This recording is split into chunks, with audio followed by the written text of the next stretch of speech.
And so I think of it like an everlasting gobstopper or crust of the earth, right? Where different things happen at different layers as you go in. So Junmai is 70%. That means that there's 70% of the center of that rice grain left. They've taken the outer 30% away. Junmai Ginjo is 60%. This is kind of Goldilocks, and I'll explain that in a second.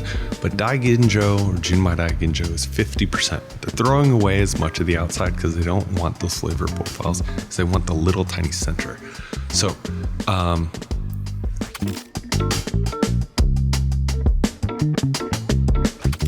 Daniel Bennett, welcome to the show. Hey, it's good to be here. It's how long has it's been? Maybe in 2023, end of 2023 was it when the launch party for Sake San? Thank you so much for the bottle. But it's a beautiful label, as well as it drank really nicely, actually. Easy on the eyes and the taste buds, for sure. So how has and if you can believe it, it's middle of March already. Yeah. How has the first quarter been for you? It's good. We're gearing up, expanding our current space, Sushi San, and really just seeing what is possible. And myself, really getting into the network and the community based around beverage and sake. Okay. So a lot more exploring to do. How so? Like hosting community events at the restaurant, or? Well, actually devoid of, Because I know you guys have an event coming up at Konbini and Kampai. Yeah. So that's just really great that I'm always in that stratosphere of somebody's always thirsty. There's always somebody coming by with a new product. Okay. So that is great. It keeps me trained and focused, but it's actually the down hours when I'm not focused on a project. Like, what am I going to explore? How am I going to develop? And recently, it's pretty formative. I'm still kind of digesting it. I went down to Arkansas Hot Springs. There was the American Craft Sake Fest. Okay. And Arkansas, of all places. Yeah, really. They grow. So I'm going to get the stat wrong, but if you took all 49 states other than Arkansas, combine them, Arkansas grows about 3 times as much as those combined rice. I didn't. Well, I would never have thought. Yeah, that. and maybe it's the delta. It's perfect for it. And there's this. I had heard about this family, these farmers, that were growing rice. It was mainly because I tried the sake and I just kept digging. Went down the rabbit hole, and they grow Japanese sake rice, because sake rice is a little bit different than regular edible rice. And it just kept going and going. And they have a great origin story. So that's where this festival happened to be. And I saw there was a competition going on. So I applied to that. And applied with Sake San, or? No, just myself. It ended up not going through, but there's going to be a lot of I didn't know that existed maybe today. Sure, absolutely. So when you say apply, what are you bringing to the table? Yeah, so I looked at some of the previous years. I saw a call for entries. It was a North American Sake Sommelier of the Year. Wow. So it's an actual competition, which is kind of different. I've never seen, where you go through 4 or 5 different categories. You blind taste, you talk about a menu, you talk about culture and experience, and at the end, somebody, it's a rabbit hole. Yeah. Is it similar to sommelier in the sense, like from WSET, there's 4 levels, something similar to that? Yeah, and that stuff is absolutely. So people will sometimes, to back up, a lot of the times somebody will be asking for sake, at the restaurant, or just, out and about, it'll come up. And, to gain a little bit of trust, they'll say, well, I'm actually a certified sake sommelier. Usually the next reply is, I didn't know that was a thing. Okay. Yeah. And what I like to say to really just kind of bring myself back down to a conversation is that, hey, I was born in Iowa. We all start somewhere. And because I don't know where that person is coming from. And, I've, like you're talking about the WSET and all those, I've done a lot of that to get the background. But for me, it is so, I always have to remind myself that I was that person before I, studied or saw the light or whatever it is. Right. So speak the language of somebody who doesn't have the vocabulary. It's important to be humble. Yeah. And I think it's for me at least, and I guarantee for them, it's just such a better exchange. Oh yeah. You make it fun for them now. It's approachable. Yeah. Right. Mm-hmm. What do you think? I within the last year, I think definitely a lot of 2023. Konbini was definitely a main, like a very formative factor in our experience with sake, as well as Dila. But the last couple of years, because of them, I felt like there was a wave of sake. Yeah. But and that being said, prior to that, what do you think people's expectation of sake were if someone were to bring it up in a conversation? I think, there's also been like a tandem push with not just Asian cuisine, but like Southeast Asian cuisine. So things we thought we knew, maybe there's another layer. So, and why that's significant is I think we're past the thing of like, oh, I've just had hot sake before. It's actually a burgeoning amount of people that have tried different sake, or like just spent 10 minutes at Benny's in the sake part, maybe didn't buy some, but picked up a bottle and looked at it. Sure. With TV shows, there's been some really cool stuff. Just cultural. I think there's a curiosity that goes deeper than just what people think they know. Yeah. And a lot of journalists are picking up on that. A lot of spaces, whether it's Konbini and Kanpai, which I think Junjun activates amazingly. There's a lot of spaces where you can have those questions answered, and there's a lot of information out there that's being presented much better than this is a drink for sushi served hot. I think there's an ability for people to ask questions and not just get dumbed down answers. Yeah, that's important. And I'm sure you include that in your training as well. In your personal journey, take us back to some of the earlier moments of being introduced to maybe Japanese culture as well as sake. Was sake the first kind of alcoholic beverage you had and things like that? No, I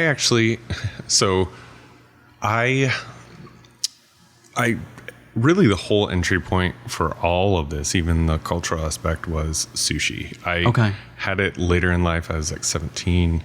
And I'm from downstate. Kind of young for sushi, actually. Well, and that's the thing. Like, I remember I worked for the Iron Chef Morimoto, and I remember like, there's a table and there's like an 8-year-old kid, and he goes, "Oh, I'll have 12 pieces of Otoro." And Get out of here. I looked at the parent, and I'm like, "That's a lot of money." Like, and they're like, "Yeah, he loves Otoro," and I'm like, generational, maybe. But it's all great, right? So like. And then maybe those before us, like how sushi's kind of ubiquitous now. And that's what I'm saying, like with the different cuisines, like Ethan, bringing Ethan Lim, bringing Cambodian cuisine. I brought some sake to family meal. Yes. Like I can't wait. There's a chef we've been working with that I really want to introduce sake to. I think it's a gateway, it's comfortable enough for people to think, oh, Asian and Asian. Yeah. But then you can just be like, I think people are sometimes, in hope of humanity, people are just sometimes don't think through a lot of things. So they'll lump together like that, Asian food and Asian drink. Sure, and sure. It's wildly different sources. But when you can slow down and have a conversation, let them ask questions that might have their foot in their mouth, because everyone is intelligent and experts of their own thing. Yeah.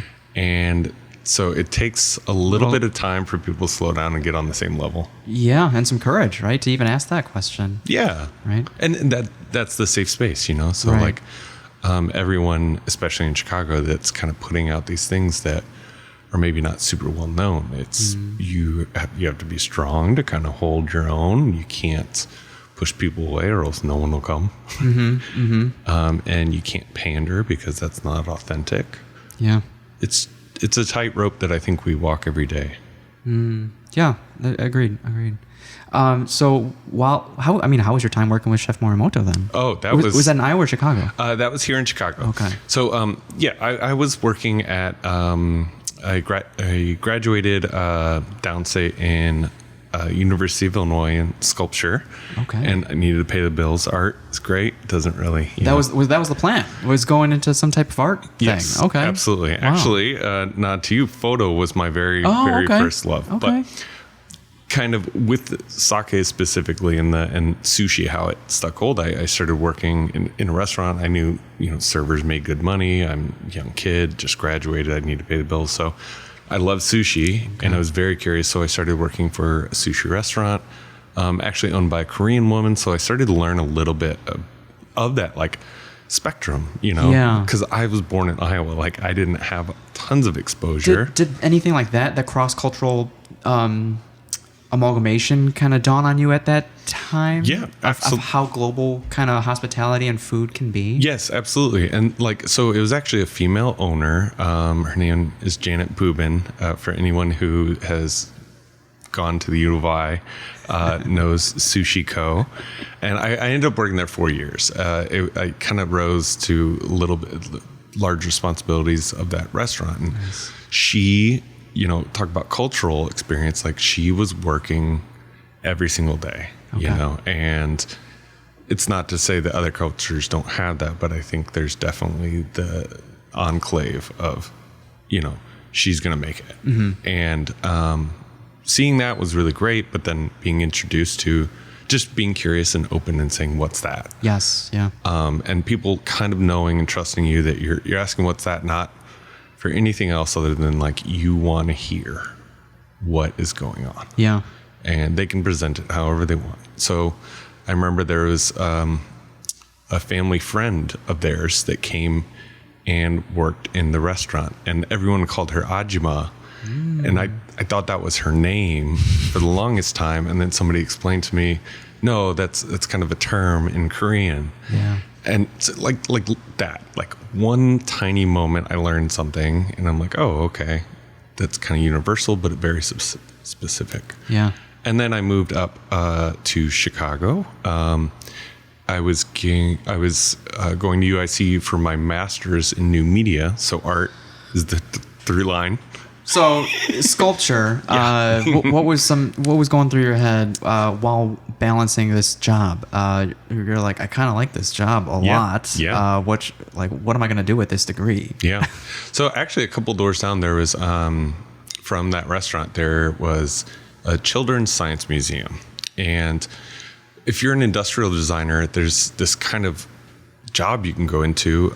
It's exhibit fabrication. So if you go to any of Chicago's amazing museums, there's somebody who designs those exhibits. Of course there is. You never would have thought that, but of course there is. And it's kind of like you make yourself invisible, I guess, right? Like you don't make it about like, oh, who's the most famous museum exhibit designer in the world? No, it's like you just want to create an amazing exhibit that really communicates whatever idea you're trying to teach. Could it be your own work or someone else's work? So it could be your own work, and there are some like. But it's okay. Like it's way off, but like Dale Chihuly is in the Lincoln Park. Is it Botanical Gardens? Okay. There's a glass sculpture amongst all the plants, and that's very different than like a museum exhibit. But putting your personality into certain things, I think you can't help in every little thing.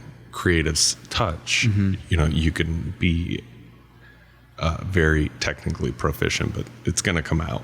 Especially like with like if you have an exhibit and you want to teach about dinosaurs, like specifically diets of dinosaurs, for example. Like you got to start from nothing and then think of your audience and think of the medium between that. The medium is usually the thing created, whether it's a podcast, whether it's a conversation around or a bottle of sake. Mm-hmm. There's always like the audience, the creator, and then the thing in between, which is kind of the message. That is something I consistently think about is the user experience. So like even like walking, that was our first time walking into the Omakase Room and kind of like a reception area, and then you kind of a few stairs up, and then that meeting Chef Kaze Chan was amazing. But it's the flow is really nice. And one thing that I mean, this is my take from having worked that space and been around it for a bit now is omakase. So I fell in love with sushi, so I love everything, but I try to see the differences of how sushi exists. So omakase being its own thing, it's a tasting menu led by a chef, and there is a bit of reverence, I think, or a little bit of stoicism that comes around omakase, and not that it shouldn't be on the chef's behalf, or on the air of like the space, or sometimes the space is usually like, okay, we're going to focus about the fish, and then sometimes, I mean, you try to make nods about like the experience, but like the idea of like phenomenology, and that's something for listeners to look up. It's really wonderful. I gotta look that up. It's basically a body in space. Okay. What is happening with you in a physical space? Okay. So when you go to an omakase, there's the beautiful thing is like, man, I'm going to ask questions of the chef. I'm going to make an ass of myself because I'm curious, I'll mind my manners, but like, that's wonderful. That's kind of throughout a lot of omakase. Okay. But how would omakase be different when there are, several experiences coming up specifically in Chicago? And I think of it like a dinner party. So go over to someone's house. You know the host, obviously. Maybe you know somebody else, or maybe only the person you're going with. When you get there, you're usually in a lounging space, and you're having drinks, and you're meeting new people. And if you feel particularly extroverted, you can talk to the person next to you. And then at some point you go into a dining room or a dining space, sushi bar for this one. The host is usually kind of the MC. And after some drinks, after some food, after some wild things that happen around the dinner table, you meet people. Maybe sometimes you don't, and that's your own prerogative. But there have been many times, like I remember specifically 3 couples, or just 3 doubles. It was just a group of 2 people. All 6 of them went out for drinks afterwards. That's awesome. And they didn't know each other coming into it. And they let their guards down, and it was organic. Now, is that typically facilitated by the chef? Because that's not usually the experience on my behalf. Right. It's not. I think that idea of what we talked about a little earlier, digging into it, like how can you and somebody else find common ground? Right. Maybe you have to go somewhere else to find that common ground. And I think Kaze takes you there. In that he can get a little blue. He's gonna, if you're acting too high and mighty, Kaze will kind of tease you in front of the other guests. Oh, okay. Lovingly. Because he'll turn right around and he'll give you like the largest dollop of caviar just on your piece of sushi, So he's just a master with really being able to see people and accept people. And I've seen him deal with every person, every type, and he's just really good about that experience. I think he elevates it from just the fish, just what he can do with it, to you experiencing it. He kind of turns it on its head. He knows you're looking at him, holding space for you to have your experience, right? Yeah. In an age of like social media and influencers, I'm curious what their thoughts are on just, like by the time the piece is on the plate, that ideally is the best time to, take it. But you got to spend a couple seconds snapping a photo or making a video or whatever. And I'm curious what they like. I know they hold their tongue, but it's just like. Well, Kaze addresses it head on. So he, after his first or second piece, I think because, we're conditioned whether we know it or not. And if you run service in a very similar way, 100 times, you'll notice certain patterns. Sure. So yes, the photo, we want you to take a photo. Okay. It's beautiful, right? Yeah. It's such a quick momentary thing. Eating is just like it is for as long as you eat it. Right. So yeah, I can totally understand somebody wanting to like take a picture. Kaze says, just very brusquely, but joking, he's like, hey, if you want to take a picture, but heat it up. Or if you want to take a picture, hurry up. The stone will actually chill your warm rice. So hurry up. Yeah. And he's saying, like, I know you're going to take the picture, but just so you know, part of the experience is warm rice. Right. And he doesn't go that much in detail. But it's great. A lot of the different things that would come up, he kind of knows you're going to encounter those over. I hope they appreciate that, because it's true. I mean, and I think they get to share that experience with other people of like the importance to be maybe present and just enjoy the moment, right? It's kind of cool. So we'll have guests that come back. The menu does change, not only seasonally, but week to week, and even within a night, the menu is different. Sure. So we've had guests. I think the record right now is like 11 or 12. One guest has been back to the Omakase Room. But when they come in a group, you'll see them bring a different guest kind of each time. And I love Kaze will repeat himself with a couple of standard jokes, and they love watching the person laugh for the first time at Kaze's joke. They've heard it 3, 4, 5 times, but they turn and they look at their guest. Yeah. And they love facilitating that experience. And that is, the theater and dinner and performance. And so I think there's a whole nother element that hopefully is special and is registered with. It's not strictly omakase and you're just staring at fish. Like, right. It's a 360, That's the ultimate compliment, is to continue bringing their loved ones to have a similar, if not better, experience. I'm thankful and grateful every single time. Yeah. I resonate with that. As a teacher, a lot of my instructors hear my same jokes over semester, over and over again. And as I start to take a step back, it's great to hear them start to take their own, make their own jokes and things like that, and run their own show. So yeah, I resonate with Kaze in that. What was, if you remember, your first time with Omakase? I still, would you agree that at this point, the majority of people have not either heard or experienced Omakase, because it is another tier to the whole sushi experience as far as the experience and the cost.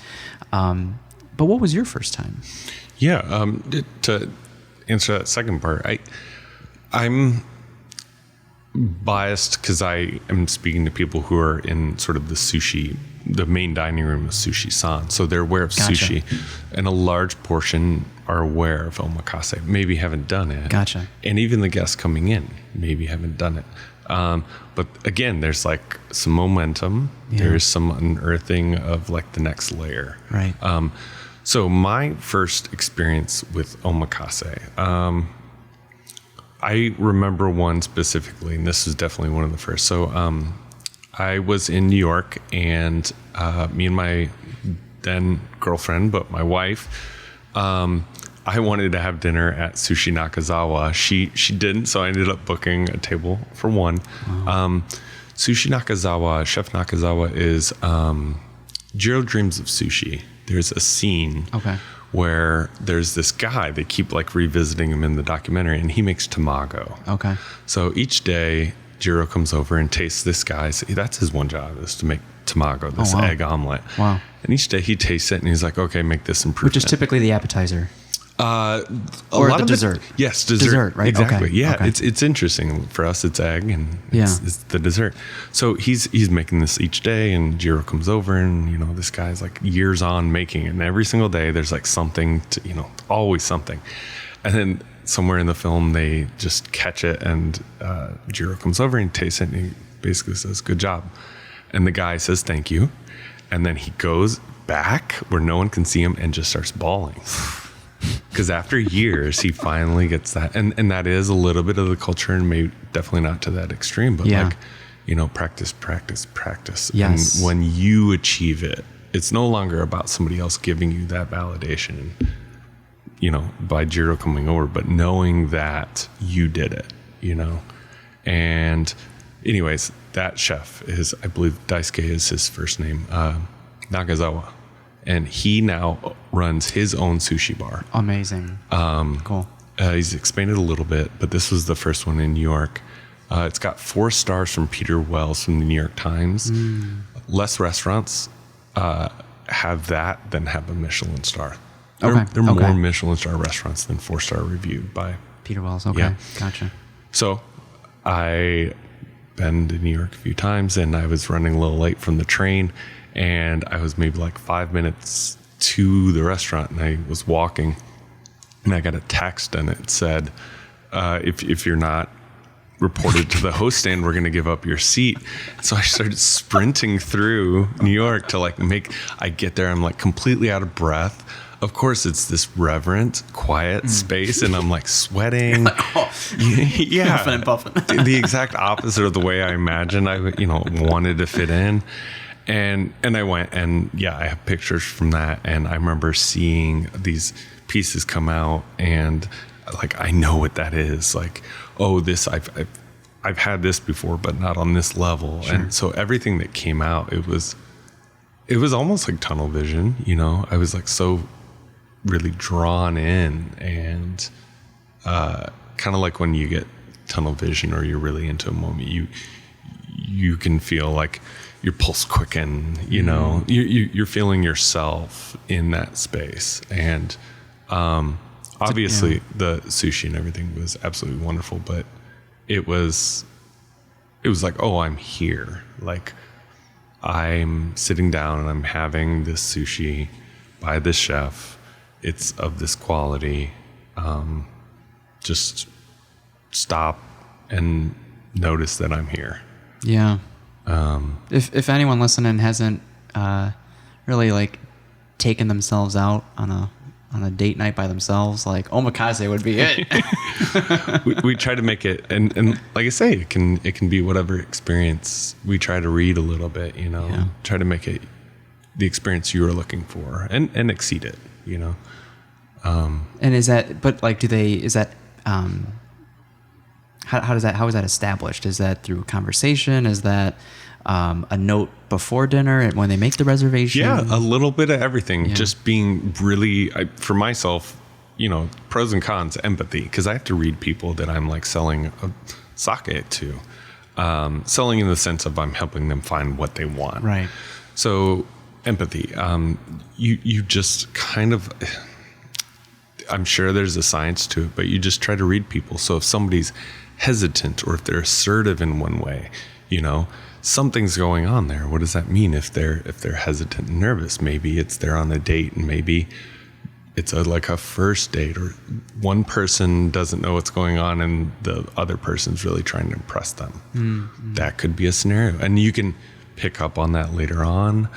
Sometimes there's like a birthday. Usually they are like, a nice occasion. It's not that we get people coming out every day. Yeah.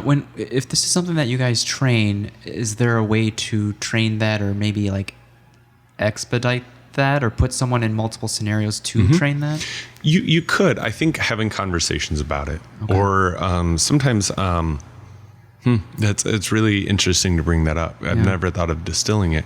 So we talk sort of during or after service, and not really like about guests, just for those of anyone dining and thinking that the server, we're not like talking shit about it, right?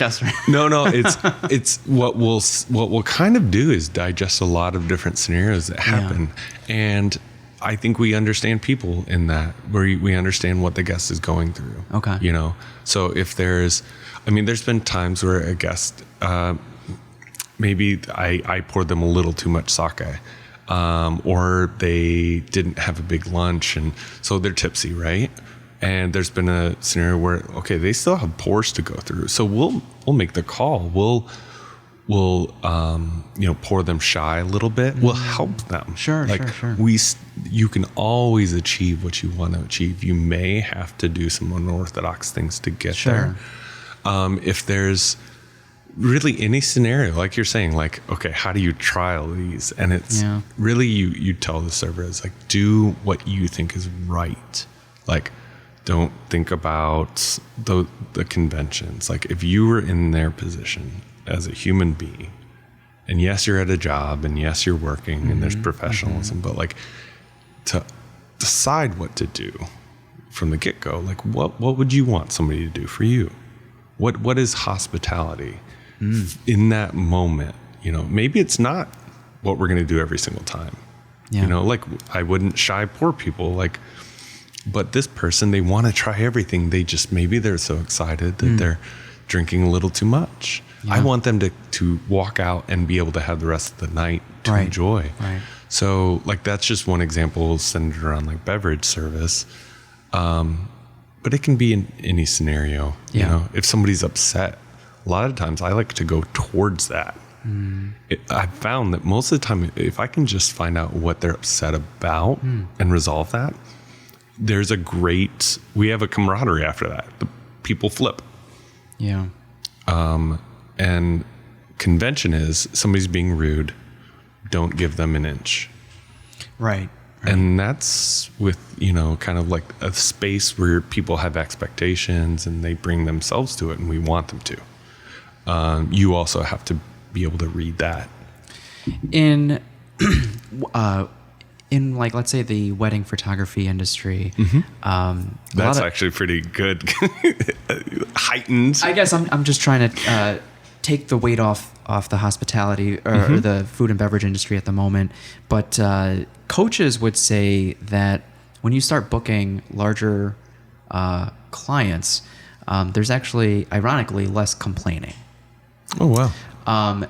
Is that something you might notice, particularly in Omakase, when someone is putting out, or on the flip side, because they're putting out that much money, are their expectations higher? And therefore, if an expectation isn't met, they might be frustrated or upset. Yeah, I think Omakase, it's kind of hard to say.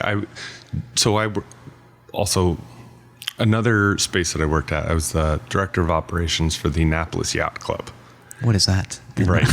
So Annapolis is the, I worked for a very high-end place. Sure. Where you have to pay an annual membership in the tens of thousands of dollars. Private golf club in high school. Yes. Yeah. So that Annapolis is where all naval graduates go to. Oh. So all the brass go to this yacht club to relax. Oh. And so I was serving them, and they are members. They're not guests. They own the club. So that's a good example of, like, you know, if the elevation of expectations. Yeah. And I would say it's nested and coded in signs versus some people being flat out and saying what they want or being. So it's interesting. There are still the same set of things that come up with, like, guest service. And I think you just have to be, you know, myself, I try to be present. I guess another way to put it is, like, have you noticed a difference in culture between Omakase Room and Sushi San? A little bit. Yeah. But we really try to make it on the same, I call it like parenthetical. So like one is just come to Sushi San with sweats, and like you can spend $10. Sake bombs. Yeah, literally whatever. And that's your vibe.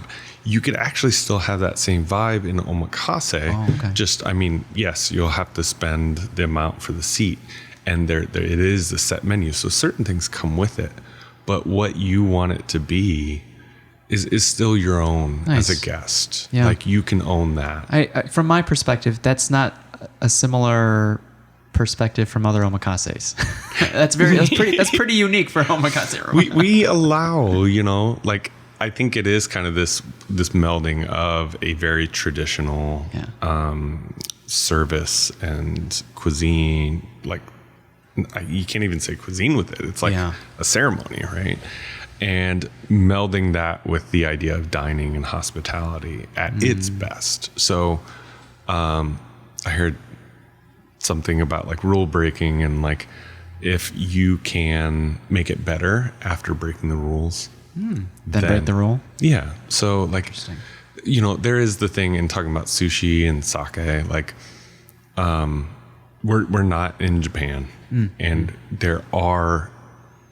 it is different. It's not the exact mirror image. So I think being able to execute and still make it a really wonderful thing, I think trying to make it too similar to the original thing, it's that, what do they call it? Uncanny Valley. Oh, God. You know, like, it's just like, this feels like a very reverent omakase, but something's off. And it's like, well, by nature, we're in Chicago, you know, and Chef Kaze is presenting it. And, you know, I'm a sake sommelier born in Iowa. You know, there are some things that are different.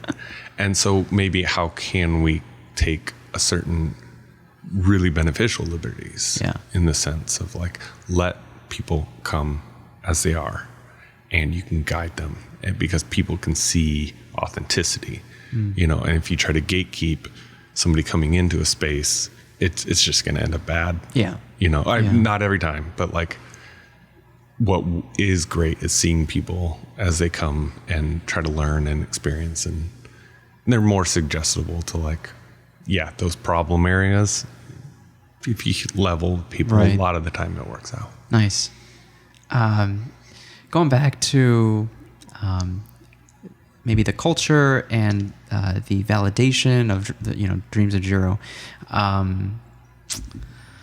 How do you? Because I wonder if it's completely necessary to follow that very singular approach in order to reach the mastery that Jiro reached, right? Mm-hmm. And then along that same line, how do you get your team to buy in and to care? And it's, some might say it's impossible for your team to care as much as you do. Mm-hmm. But what if they actually like have some level of ownership or skin in the game to care and to buy into the process, and so they start showing up in the little details. Nothing is more amazing if I can see that. Yeah. And it happens in every industry, right? Like teacher and those being taught, student, when they happen and you see like, oh my gosh, that's organic. Like I taught something like that, but they're doing it on their own, or like they made it their own. It's like amazing. The feedback I've gotten is my excitement. Everyone, whether they say like, I'm gonna still have a beer at the end of the day, but thank you for talking to me about sake, I can tell you love this stuff. And I'm like, I just yep. Like I just go out and I really want to share the idea that I found so wonderful. Yeah. And I don't care if you don't like it, it's okay. Yeah. I have so many built-in there are things that come up that I don't want to have the conversation shut down. Right. A conversation for me is ultimately needs to flow. Yes. And if we have to stop because, I'm in service and you're eating dinner, great. I hope we get to continue this conversation again. Like, let's pick up right where we left off. Right. Or you're walking, the eureka moment where like when you walk away from a conversation, you think of something like, man, I hope you tell me that later on. Or like people always tell me, I was at H Mart, I was at this place and I saw a bottle of sake and I thought of you. And I'm like, great. Like, not because they're thinking of me, but they're thinking about more than just that one thing. And so when teaching, yes, I just give it my all. It's very easy in that sense. I really try to, I put it in sort of a joke, tongue in cheek. I keep my nose in the books so you can keep your nose in the glass, meaning that like, I don't want it to be too academic, but I am personally like, I'm really researching and traveling and trying everything I can, but that's not what we're going to talk about.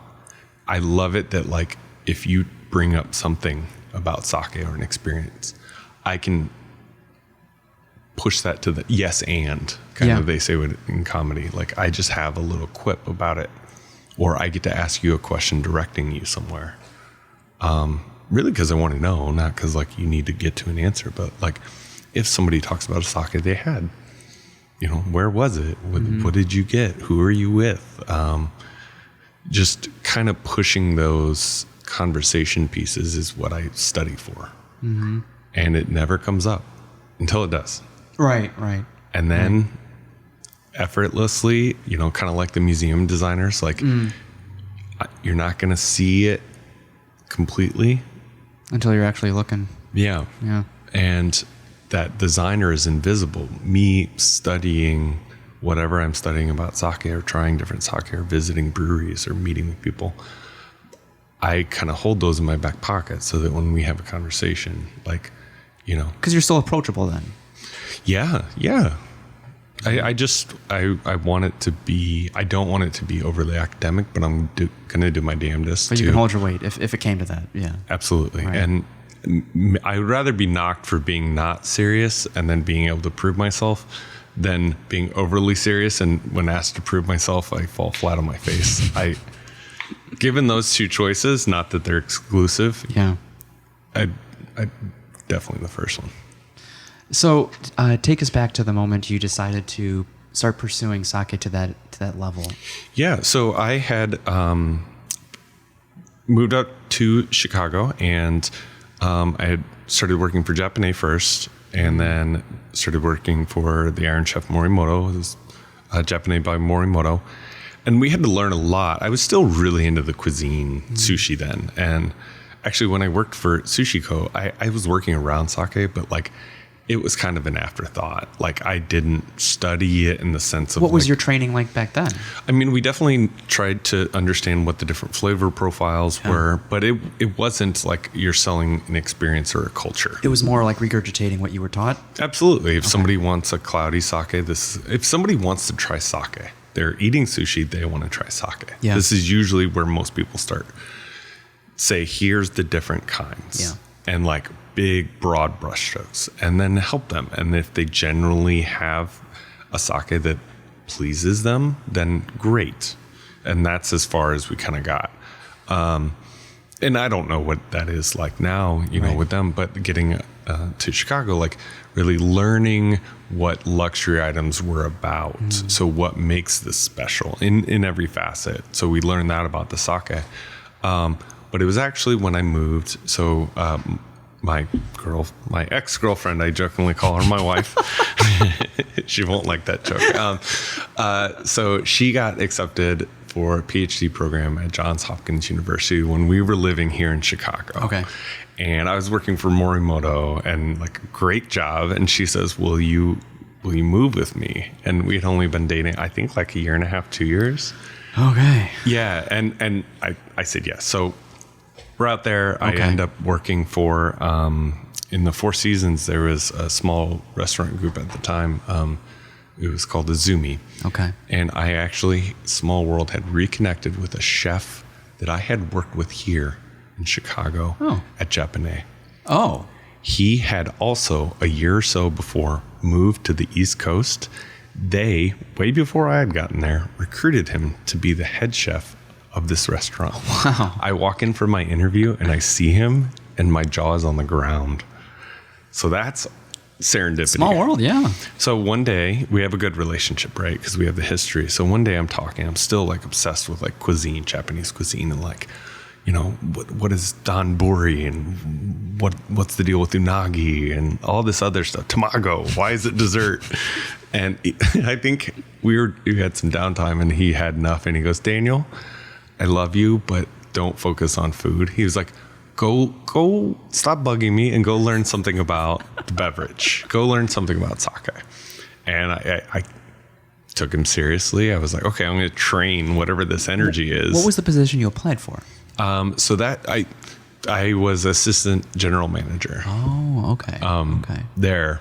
And yeah, but I was always just kind of really, really interested. And so I had my hands in everything. But he said, you know, he put it, looking back, like the front of house, it's very important to know the cuisine, but you're not in charge of the cuisine.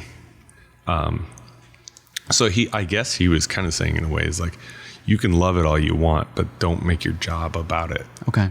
If you do go to culinary school. So but enough to make a recommendation, right? Oh, absolutely. Yeah. I think I was going a couple layers deeper. And I did. I was starting, you know, I found the stories of every bottle of sake had a story. I was like, wow, like the idea of like tamago, if you do a little research, there's a very certain way of making tamago traditionally. So there's a story in it. And so every bottle of sake, I was like, wow, they all have these different, you know, somebody making it, where it's made, how it's made, what that means in the bigger picture. And then I said, okay, I want to learn more. Like you're saying, the WSET and those certifications. I was like, I'm teaching myself, and those kind of around me, but they weren't necessarily experts. I had worked with an expert here in Chicago. And I asked his recommendation. He said, take John Gottner's Certified Sake Professional course. So actually, the year that I applied to do it, it was here in Chicago. Wow. So I flew back to Chicago. It was on the second floor of Sunda. The One River North? Yeah. Okay. So that's where we held our 3-day exam. Wow. Where I became a certified. So all these coincidences, they're kind of cool. I don't put too much stock in them. I haven't finished his book, but I have his book. Yeah. So he teaches, I mean, it really is like, when you get to that point where you're hungry, like, but I don't think anybody, there's been so many people I've met that are endlessly curious about sake and like have tried a lot of cool sake. Right. And they have that kind of Rolodex, like, oh, I tried something like that. And you don't have to get any certification, even if you're a hospitality professional. I think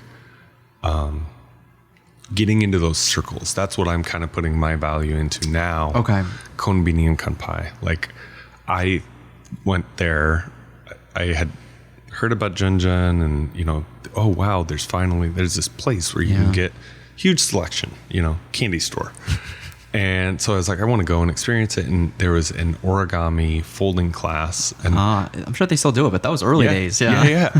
And it was a 2-drink minimum, right? So you go there and all he asks is that you just get 2 drinks. And me and my wife were there and I learned how to fold a paper crane, which for me, like, I didn't know, okay, here's this like cultural icon of this thing that I'm involved with. Like, what's up with that? So it was a good excuse to learn. And I think at the end, I just chatted up with him. And I think it's a beautiful relationship right now in the sense that, like, there are about 1,100 breweries in Japan. They each make about a dozen sake. Okay. So of the supply that they have to export, it comes into the US or the rest of the world. And our distributors, those who bring us sake, basically maybe they'll get one from like one brewery and they'll have 10 breweries. So they have 10 bottles. Wow. That's my selection. Oh, wow. Out of everything. So, I think we're both endlessly curious, and there's a lot of people in Chicago as well that are like really curious about what's going on. And he's sort of a retail space, right? So you go there and you can take it home or you can experience it there. And for me, I'm what they call on-premise. So that's where alcohol is bought and consumed, usually in a restaurant setting.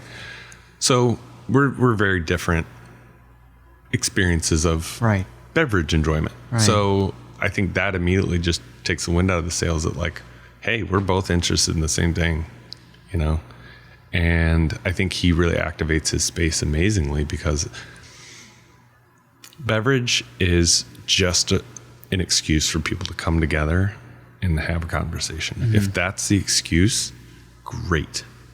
Like, if it's over sake, even better. If I can facilitate it with like coming in and dropping a little like Sushi San has made no sake, and I went to the brewery and somebody went to Osaka also. So like those 2 people I was talking to, it's the bridge, right? Can talk about their travels, and maybe one of them went to Italy and like, just off to the races, right? Because it all came together over an excuse. Like, let's sit down and pour a glass of something and enjoy it. Right.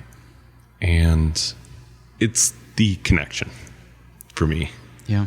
The thing is very important, and I'll read and research it. Yeah. But at the end of the day, it's that shared bond. Yeah. Yeah. Teaching is also, I really like to hear what you say about your classes, because there's something really magical about like, okay, to learn something and become an expert. But then there's the whole thing, I think it's Socratic method, like where you teach, and how to put it into a language. Yes. So your ability to concisely break down esoteric concepts into a language that your consumer, student, client can understand and engage with, you're meeting them where they're at. And when you have that ability, then you have reached a level of mastery. Yeah. And I reiterate that to some of our instructors are like medical students. And when I was a paramedic student, I was filled to the brim with newfound knowledge that I just wanted to shout from the rooftops. Mm-hmm. But sometimes what you're shouting is not being met because it's verbiage that your student or whoever you're talking to does not understand. Right. And so it's being present to your student and understanding if what you're saying is sticking, and if it's not, slightly pivot. And so if you have several experiential examples, even better, right? More power to you. Yeah. Right. So when your team, like in addition to training, can start explaining a certain bottle in their own terms, not just terms that were just taught to them, that's a solid team right there. So, and someone that has bought into the process and is sharing their love with someone else. Yeah. Yeah. And that's absolutely what I love about, having the people I work around is seeing them as whole people, who aren't interested in something, who are naturally interested in something else. So like with sake, there's some of the servers do not enjoy drinking it. And that is A-okay. So then I just had a conversation the other day, and the server doesn't like whiskey or sake, but likes wine. And I know they're whip smart, but they're pretty casual. So it's about, okay, how do I take this mix in someone, put it together so that they can get that effortless flow? Yeah. So it doesn't feel like they're, going to the gym working out. There's something that, that moment where somebody's like, I want to do this. And I totally connect with what you said about like, how do I get this river of info out? Right. And it is weird. The actual work is like, how do I harness that? How do I funnel it? Yeah. Where do I trim? And that's like literal strength, like to hold back right. the passion in certain, like very specifically, so that other stuff can come through. And so you got to make the connection first though, right? So with, students, if they're in sort of the sales environment, really just how do you communicate? What's going to get you excited about this? Right. And you can wrap that around the story in some way, or how it's made, or how it tastes, or for some people it's a luxury, Yeah. So with that team member who doesn't do whiskey or sake but does wine, like are there, within the verbiage of wines, like certain wines that you can relate to certain sake so they can help them do their job better? Yeah, I think that, and this is kind of still in development, is like, okay, well, like just go with the wine, start there. Like step one, like don't feel the pressure of having to invest your energy somewhere else. Find what works for you without having to push too hard. Let the faucet of that energy, right? Like you're talking about. Okay. Like let it flow. Okay. And is it allowing them to defer to someone else who is more into sake, if that question ever comes up with a consumer? Or would you want everyone to have a baseline level of sake? Definitely a baseline. Okay. So core concepts just that they can understand. Right. And, a lot of repetition. And I still ask that they try it. They don't have to like it. They can make a face if they want. There's some really intense sake out there. So, yeah, just like it that idea we talked about earlier about like vocabulary. Yeah. There's a vocabulary for taste. Yeah. And aroma, but it's so interesting because what I do is try to put that vocabulary of taste into words. Yes. And oftentimes like words aren't enough to describe. So then sometimes I talk about an experience or a story to describe a flavor. But like with art making, like that idea of not making it exactly the same, like I can never approach taste. Like when you taste the sake, I can never describe what you're tasting. Okay. Yeah. Yeah. Because it's a totally different sense. Right. Right. You know, there's physically impossible. All I can do is try to get as close as I can. And sometimes that means going the long way around, because, if I want you to understand why this champagne tastes wonderful, like I can break it down technically, but that doesn't actually convey close to what you're experiencing. Sometimes an allegorical tale, a metaphor, talking about another type of beverage, like you said, gives you like, oh, okay, that gives me a lot of information. Yeah. So that's always been really interesting to me, about how to convey what the person's going to experience when they drink this from a recommendation standpoint. Yeah. At our wedding last September, Dila brought a bunch of Noble Arrow, and even made a yuzu like sake based margarita, or not margarita.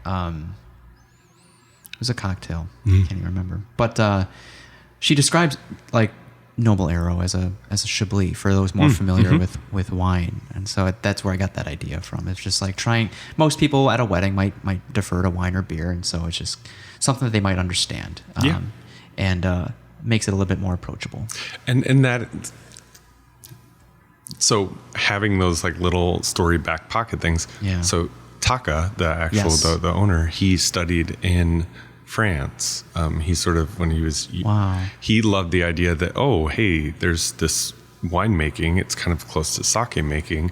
What can I learn? He actually spent time in France studying with in wineries and with winemakers. So like that connection is actually runs deep.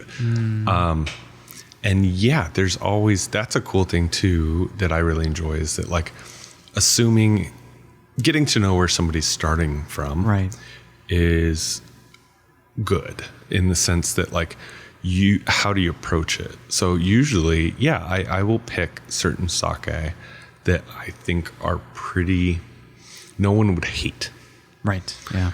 And then that being an entry point, because if you're not turned off, if you're kind of just like, okay, I'll go through the first door, I'll go with you a little bit. Yeah.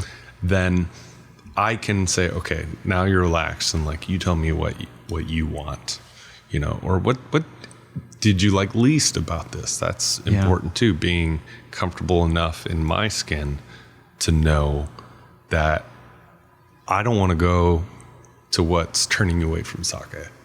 I can learn where to take you by what you don't like. Right. It was actually that sake expert that I said that I worked with at Morimoto in Japanese before I moved out to Baltimore. So his name is Eric Swanson, and he has an awesome approach to sake, in that he has this real open kind of, I've heard like my style. Shocker that I'm created in his image. But I remember him saying once, we were tasting like 10 different sake, and he was saying, okay, we're going to try these 10 sake. I can guarantee you all, like in the class, like you're going to actively dislike 2 of these. Like you will not want to drink them again. And that's arbitrary? Like it could be any of these 2? Yeah. Oh, wow. And it's pretty cool. Like if you did like a stats run, it probably would depend on the person, because talking about taste, I also tell really anyone, if it's a server learning or, somebody trying sake in a group, everyone's taste buds are different. Yeah. They just absolutely are, by life experience, keyed up differently. Yes. And one thing with like teaching that I've kind of taken, because I was put off by early wine education classes. You were put off by it? Very, extremely so. Okay. I think chip on my shoulder, part of it's my fault, being born in Iowa and central Illinois and not being cultured, not really cultured, just I wasn't exposed to a lot of things, but I was curious, so late bloomer. What made it unapproachable though, or what was the turnoff? I think just people and the way that they taught about how to understand wine. I think that from the jump, how to understand wine in those settings, or how I experienced them, was just totally misguided. Was it more take it or leave it? Yeah, like you need to, yes, if you don't know these terms, sorry. There's not a lot of room for like exploration or independent thinking, or there absolutely is in enology and with Somm circles. It's amazing. I just had dinner a few months back with some of the best young sommeliers in the city, most of them specialize in wine, and they have just a total different, what I would view as correct, in the sense that they allow people to come to the table. Sure. And I think it was the opposite effect, that it was kind of like a lecture. Okay. And if he didn't get it, there's no Q&A session afterwards. There's, it's like black and white, not many gray areas. Yeah. And I think the universal, what I got from that is that like a lot of people don't like that. Okay. And it's amazing because wine is delicious. Yeah. So what's wrong with that system? And that's how I kind of came to sake. And Eric really was like, somebody told me I can hate the stuff they're pouring. Like I can hate it, and that's cool. And actually it's important to that person. Do they even follow up with and tell me why? Yeah, absolutely. Okay. Yeah. And, so something else within that I like to do to open it up and just kind of equalize where everyone has the exact same fighting chance. It doesn't matter if you've had a lot of wine or a lot of sake, or like you came from money and your world traveled or whatever. When I say like, if you taste the sake and you taste melon, that is fairly common in quite a bit of sake. To me, what's happening is you're not tasting melon because there is no melon in there. There's 4 ingredients: rice, water, koji, and yeast. So unless you're telling me you taste those 4 things, you are going to be wrong. So that's your choice for flavor profile. So, okay, you say melon. So what's happening is you're probably remembering a time in the past that you had melon. Not specifically, but just like, okay, this reminds me of melon. Right. I can't say that that's your memory of melon. You can't deny someone that, right? No. Right. I don't get that. I get strawberry. 100 people in a room taste it, and they all get strawberry. Cool. Like, you get melon, Yeah, a good buddy of mine, he does cold brew coffee, and he's great with palate. And he said it's recall. Cool. Yeah, right? yeah. It's tasting is recall. Yeah. And so I guess along those lines, in relation to sake, are there certain things that people should expose themselves to in order to prepare themselves, if they were that curious, for sake? Yes.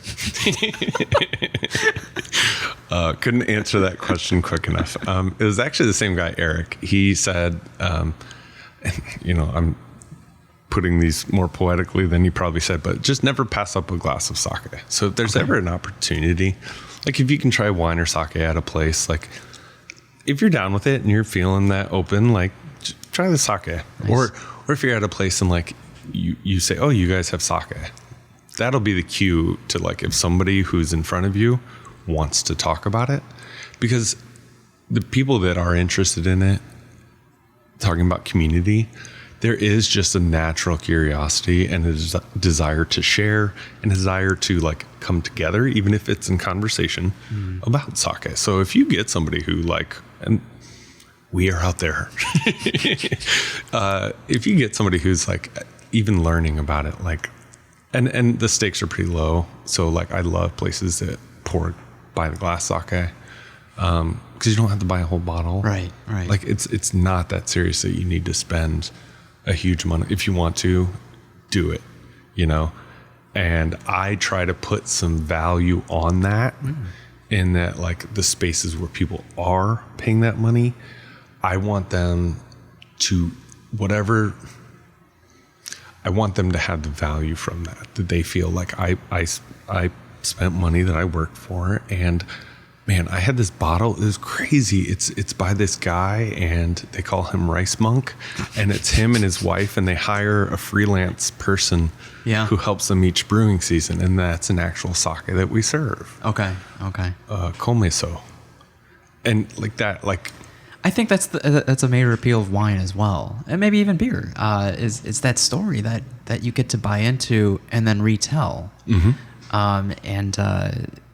Anything artisanal, when you understand that you can't get that time back, and you are partaking in a labor of love, consuming a labor of love, it's that much more special. Yeah. And that ultimately, I say, I guess why I love sake so much is I can visit Japan whenever I want, even if it's domestically produced sake. There's a story inside, and you can kind of be transported instantly for low stakes. And it is really wonderful to be able to have conversations with people, or just even on their terms, even if it's like a conversation, to get to know somebody or help them dine is a really cool thing. Yes. As when someone's trying to get into it, you've written this on a blog as well, but like kind of a quick breakdown of the three premium styles, Junmai, Ginjo, and Daiginjo. People see this on a label, but what do these labels mean? And if someone's looking for a bottle that might bring them joy or delight them, what can they expect when they get a Ginjo or a Junmai and a Daiginjo? Yeah. So those three words really just represent a number. So there's Junmai, there's Junmai Ginjo, sometimes just called Ginjo, and then there's Junmai Daiginjo, sometimes just called Daiginjo. It really references how much of the outside of the rice grain is taken away. Actually, in that instructor's class, and talking about brown rice, white rice, and what bottle to select, he was talking about this is brown rice sake and this is white rice sake. I've never heard that either. Well, you can think of it in those terms. They're pretty much all white rice, but they have a little layer of the shell on it. And so he was talking about growing it, and I said, so wait, are they growing the white rice in a field next to the brown rice? And like half the class laughed, and then the other half was like, great question. Yeah. And he was so patient. He goes, no, white rice is on the inside of every grain of brown rice. That's so helpful. Yeah. And so I think of it like an everlasting gobstopper or crust of the earth, right? Where different things happen at different layers as you go in. So Junmai is 70%. That means that there's 70% of the center of that rice grain left. They've taken the outer 30% away. Junmai Ginjo is 60%. This is kind of Goldilocks, and I'll explain that in a second. But Daiginjo or Junmai Daiginjo is 50%. They're throwing away as much of the outside because they don't want those flavor profiles, because they want the little tiny center. So the white rice sake he was talking about is Junmai Daiginjo. The brown rice sake that he was talking about is Junmai. Gotcha. So for those of you that didn't grow up around rice on the mainstay as a table, or at the table, rice as a mainstay, eating brown rice, think of what those flavor and texture components are. So it's earth. I'll let you answer. So like brown rice sake versus white rice sake. What is brown rice flavor-wise feel and taste like? It's definitely, there's more weight to it. It's earthy, more grainy to me. Yeah, you can like feel it. Yeah. What about white rice? It's a different animal, but... Yeah, silkier, silky, even like sweeter.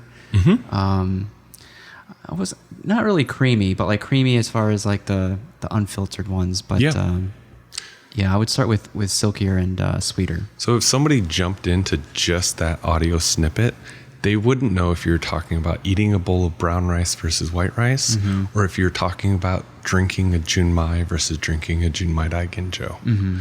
If you leave the hull on, you're going to have an earthier, grittier texture. If you take all that hull away, which is a Daiginjo, you're going to have silky. It's going to be very clean. It's going to be slightly sweet. And yeah, it's kind of cool how it translates in that. So Junmai, earthy, rustic, it's brown rice. Junmai Daiginjo, very clean. There's a reason why we put a lot of things on white rice, you know, it's a very good canvas, but it's very clean. Super silky because there's no bran that's toothy on the outside. And why I call Junmai Ginjo, that one is in the middle, the Goldilocks, is it has just a tiny little sliver of bran on that white rice grain that it becomes expressive. And you wouldn't think like, you're telling me 10% on something as small as a grain of rice makes a difference. Taste it, try it. Yeah. It'd be cool. Do a Junmai Ginjo. That's what Sake San is. Yes, Sake San. Yeah. So it's expressive. It's austere and it's a little reserved and it's kind of dry and minerality. There's other Junmai Ginjos that are big melon bombs or like banana. And it matters the smaller components they use, like the yeast or, you know, where it's being brewed. But honestly, Junmai's earthy, little toothy. Junmai Ginjo is expressive, whether that's in mineral, whether that's in tropical fruit.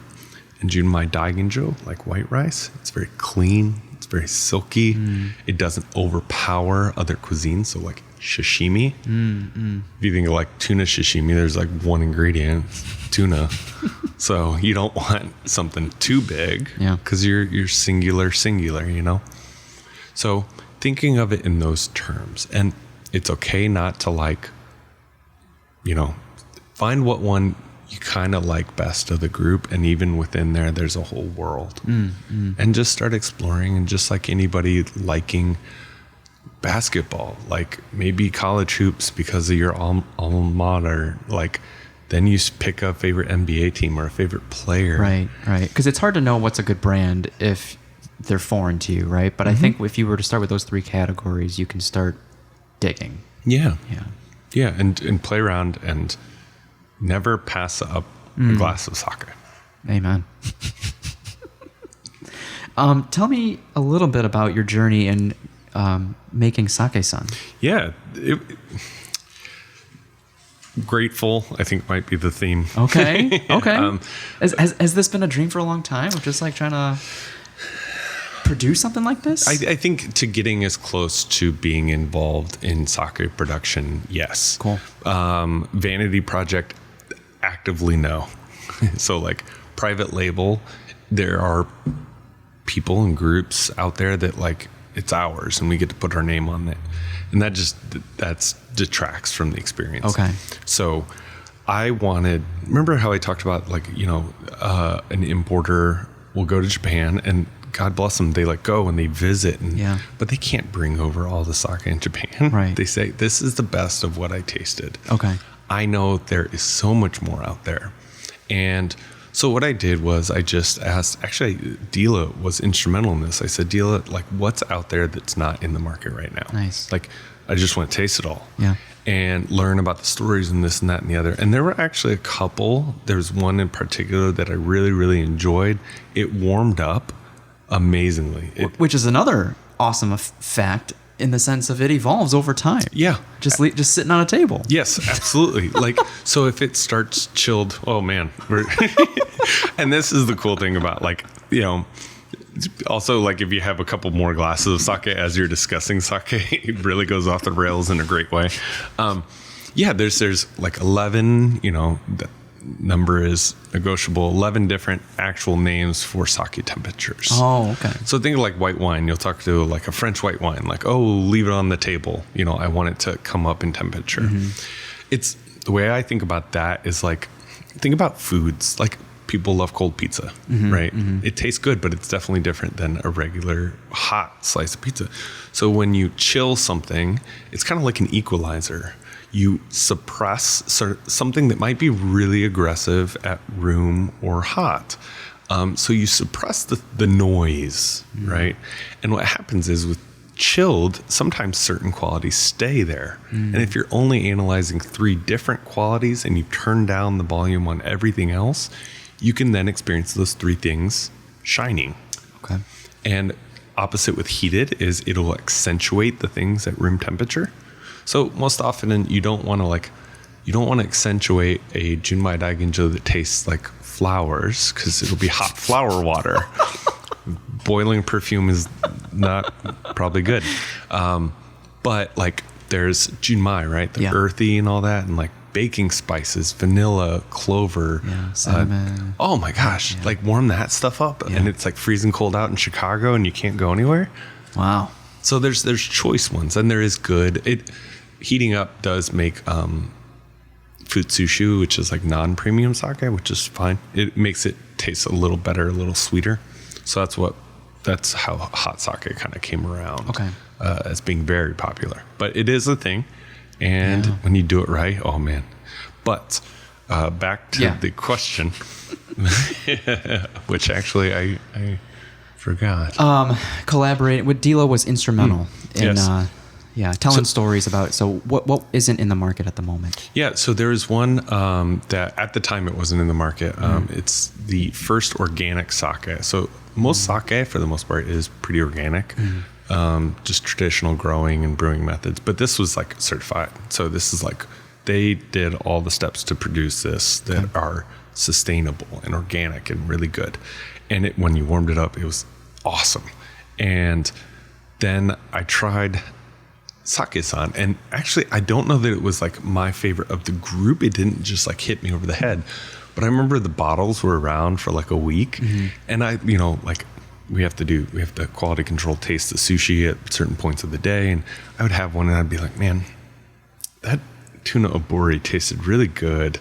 I want to see what it tastes like with Sake San, actually. I bet it, and it just tasted better, both the sake and the food. And I just kept like tasting it. I kept coming back to it. And like, it was really centered around the food. It was really interesting.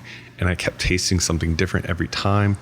And I know that my taste buds are not like the say all, be all of what's good. And other people, getting almost, I talked about that, the sake that no one says they hate. So what I really liked about this was it actually wasn't a sake that I necessarily preferred. But what I did find its value was that it had a broad appeal, that people could find something in it. It was very like chameleon, chimera-esque. Cool. Like people could identify it in some level. It drank kind of like wine. It had these notes in it. And after researching it, that's when it kind of like just broke open. There's like all kinds of cool stuff from the producer and our relationship between our two cities. Which you talk about place and makers, right? Like that's important for me. So I was like, this is it. And it just kept going, and it still is. So, it was. I forgot what month, but it was in Sake Club at Convenient. They dressed it up really nice.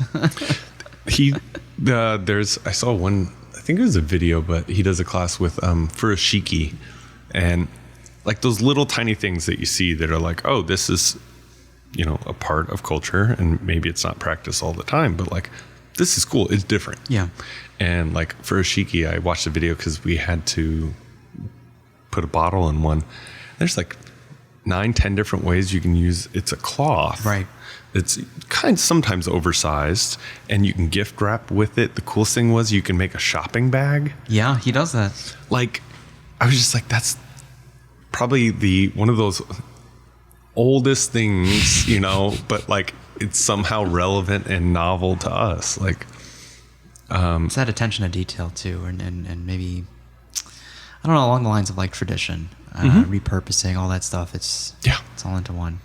Tradition, I think, is like in anything I'm looking at is like, I think tradition is very, very important. It can get in the way sometimes, but there's a theory I have is that like, if a holiday, whatever the holiday it is, your family has a tradition. Yeah. You know your friend, and they do this weird thing on that holiday that isn't like what you do, but they do it every single year, and that's what they do. You go over to somebody's house, and that's what they do. Right. And that's a tradition. The quickest way to lose tradition is to not do it one year. Ooh. Or to stop doing it, because the act of doing it is the tradition. It doesn't matter why it's the tradition. It's the act of doing it and sharing it and keeping it alive. And the quickest way for that tradition to not be around is to not do it. Right. It's tricky because I mean,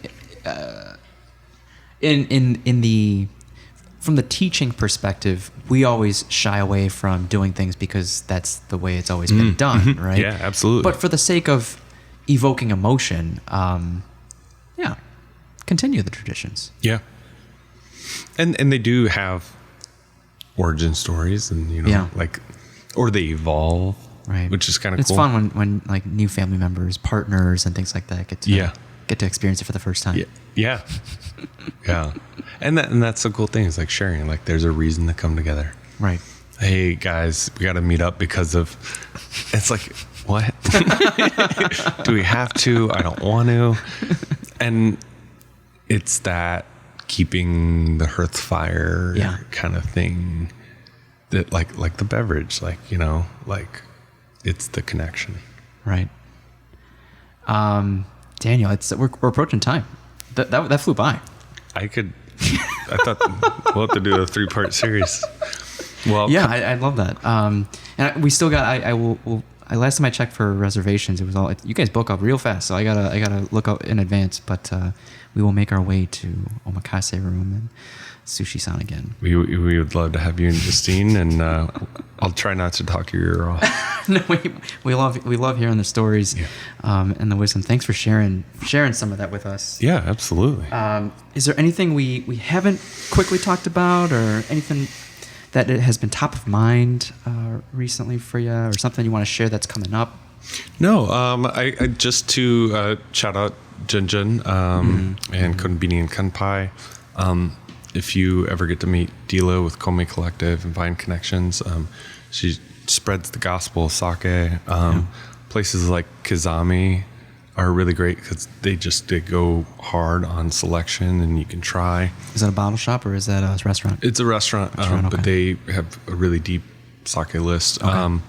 And yeah, I would say just for anyone listening, like you don't have to know anything, and the community, if you want to share your experience, doesn't have hoops to jump prerequisites.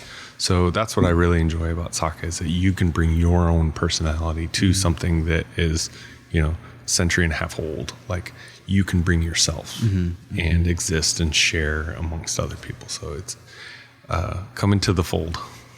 Yeah. We'll embrace you open arms. Absolutely. Where can people find you if you want to be found, Daniel? I'm Kanpai_guy on Instagram. I'm usually always at Sushi San or the Omakase Room. In late April, probably, we'll be up in Lincoln Park. And just get at me and we'll talk sake. Awesome. All right, guys. Thanks for tuning in. We'll catch you on the next one. Until then, stay curious.